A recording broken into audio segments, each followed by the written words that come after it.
Assalamualaikum warahmatullahi wabarakatuh. Nama saya Siva Satrio Aji dengan NIM 2023-294. Di sini saya akan mempresentasikan hasil proyek saya yang berjudul Simulasi Tingkat Risiko Obesitas berdasarkan pola makan dan aktivitas fisik menggunakan Agent-Based Modeling. Yang pertama-tama saya akan menjelaskan bagaimana caranya saya mendapatkan dataset.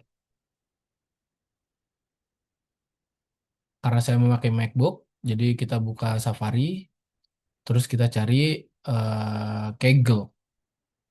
Kaggle, di sini ada Kaggle. Tampilannya akan seperti ini.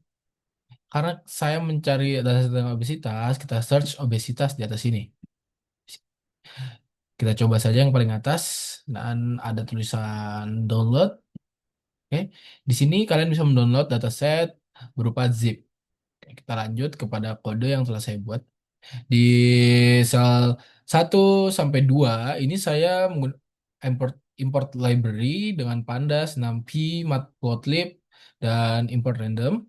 Jadi Pandas membaca mengolah dataset, lampim perhitungan matematis, yang kemudian ada matplotlib itu visualisasi, terus ada random jadi simulasi acak Monte Carlo.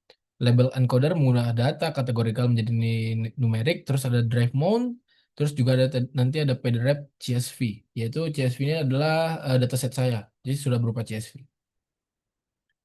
Oke, kita mulai. Di sel DFhead. DFhead ini menampilkan 5 data pertama, memastikan dataset berhasil dibaca dan melihat struktur kolom. Kemudian ada DF info, yaitu menampilkan jumlah data, jumlah kolom, tipe data, dan missing value. Mengapa penting? Karena sebelum simulasi kita harus memastikan data ini lengkap. Kemudian ada DF describe. DF describe ini menghasilkan statistik, mean, minimum, maksimal, dan standar deviasi. Ada DF is nol, jadi menghitung missing value. Jika semua nol, berarti data siap dipakai. Di sini data saya semuanya nol, jadi datanya siap dipakai. Kemudian ada DF columns, melihat nama seluruh kolom. Hal ini penting agar tidak salah memanggil yang ada nama yang ada di variabel. Kemudian kita lanjut ke label encoder. Label encoder ini tujuannya mengubah data teks menjadi angka seperti misalnya male menjadi 1, female menjadi 0, yes menjadi 1, no menjadi 0 karena komputer tidak dapat menghitung string. Ingat ya guys. Mengapa menggunakan perulangan? Karena terdapat beberapa kolom kategorikal.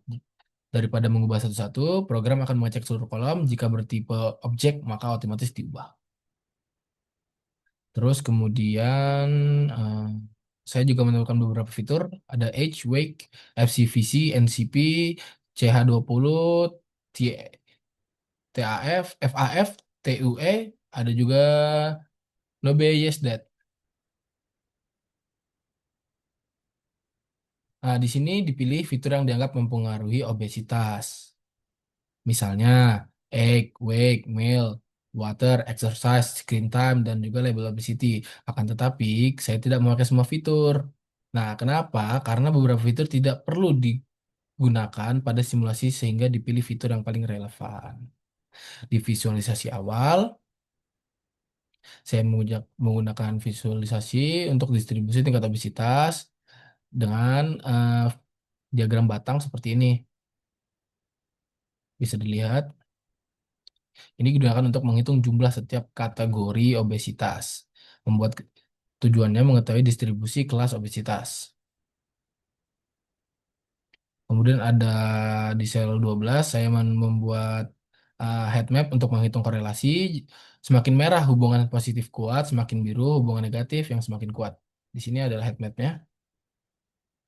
Jadi dua visualisasi awal ini digunakan untuk mengetahui persebaran tingkat obesitas serta hubungan antar variabel. Terus ada class person agent.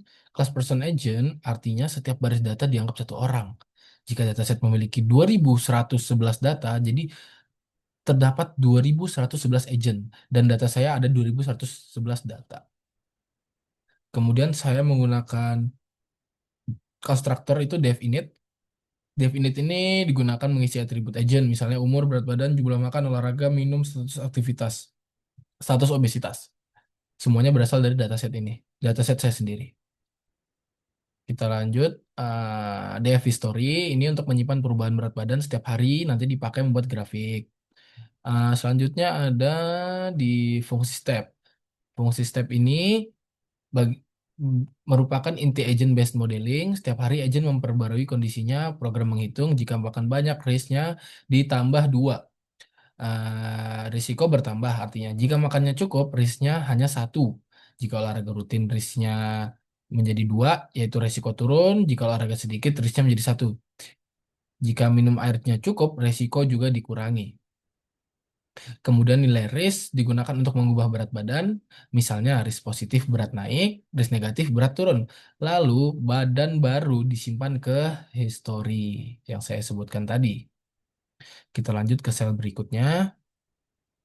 Di sini ada perulangan membaca seluruh data, kemudian di person agent membuat satu agent, hasil akhirnya yaitu agentnya sebanyak 2111.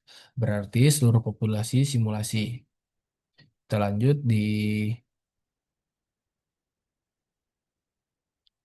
menjalankan simulasi.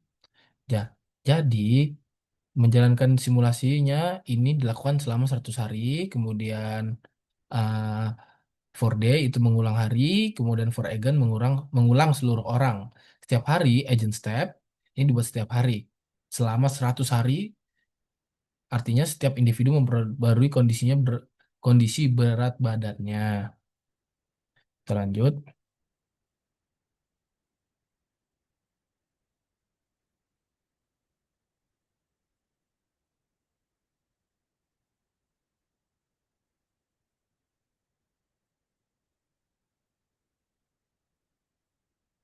Nah, jadi setelah simulasi dilakukan, distribusi berat badan dilakukan sebagai visualisasi berikut.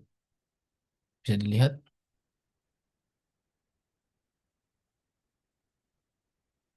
Ini saya menggunakan simulasi berupa histogram. Jadi simulasi berjalan selama 100 iterasi. Pada setiap iterasi seluruh agent memperbarui berat badannya berdasarkan aturan perilaku yang telah dibuat. Kita lanjut ke,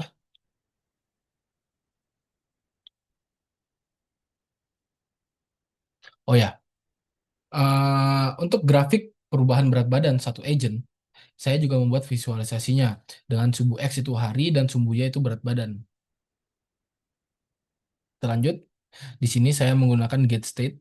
Jadi get state ini program membuat fungsi untuk mengelompokkan berat badan. Misalnya di untuk berat badan 60 itu normal, untuk berat badan 75 sampai itu resiko rendah, terus berat badan di 90 resiko sedang sampai resiko tinggi. Kemudian setiap agent diklasifikasikan, hasilnya dimasukkan ke data frame, terakhir dibuat dengan grafik batang. Nah, di sini bisa dilihat grafik batang untuk distribusi tingkat risiko setelah simulasi.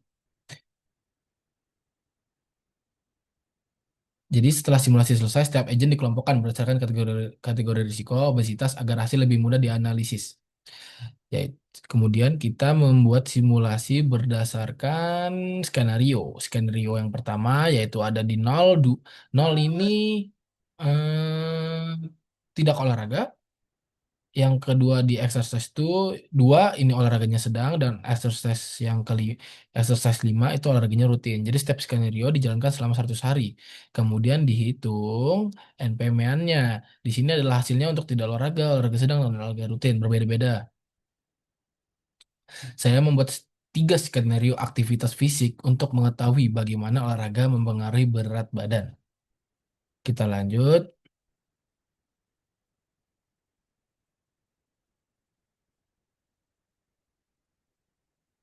Ini adalah diagram batang untuk pengaruh aktivitas fisik terhadap berat badan. Lanjut untuk bagian Monte Carlo. Jadi di sini berarti simulasi diulang 100 kali menggunakan Monte Carlo. Setiap simulasi aktivitas fisik dipilih secara acak, kemudian dihitung rata-rata berat badan, kemudian kemudian juga seluruh hasil disimpan, histogram digunakan melihat distribusi hasil. Lalu dihitung mean, minimum, maksimum, dan STD-nya. Ini adalah distribusi hasil Monte Carlo rata-rata berat badan. Kenapa saya menggunakan Monte Carlo? Karena kehidupan nyata tidak selalu sama. Aktivitas seorang berubah-ubah. Monte Carlo membantu melihat kemungkinan hasil dari banyaknya kondisi acak. Kita masuk ke bagian berikutnya, yaitu semua sel ini bertujuan untuk menyajikan hasil simulasi. Nah, ini adalah simulasi untuk perbandingan rata-rata berat badan tiap skenario ya. Saya menggunakan diagram batang, terus juga ada histogram. Di sini untuk warna biru tidak olahraga, untuk warna kuning atau oranye olahraga sedang dan hijau olahraga rutin. Terus juga ada pie chart di sini distribusi tingkat risiko setelah simulasi. Normal 46%, risiko sedang 25%, risiko sedang 12%, risiko tinggi 25%, dan risiko rendahnya 15%. Dan tidak ada algoritma baru di sini, juga ada simulasi Monte Carlo atau grafik Monte Carlo.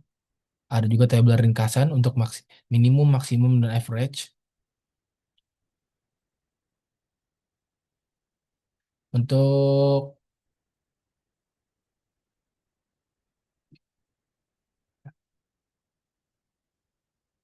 sel terakhir yang saya buat ini hanya mengulang simulasi, mengambil berat badan akhir, histogram akhir, grafik perubahan berat badan, grafik perbandingan skenario, bisa dilihat visualisasinya di sini. Tujuannya hanya memperjelas hasil penelitian yang sudah saya buat sebelumnya. Kurang lebih visualisasi yang saya buat itu sama dengan visualisasi sebelumnya, hanya dipastikan lagi. Oke, mungkin segitu saja yang bisa saya presentasikan. Untuk kurang lebihnya mohon maaf. Saya Siva Setro Aji, mohon pamit undur diri. Assalamualaikum warahmatullahi wabarakatuh.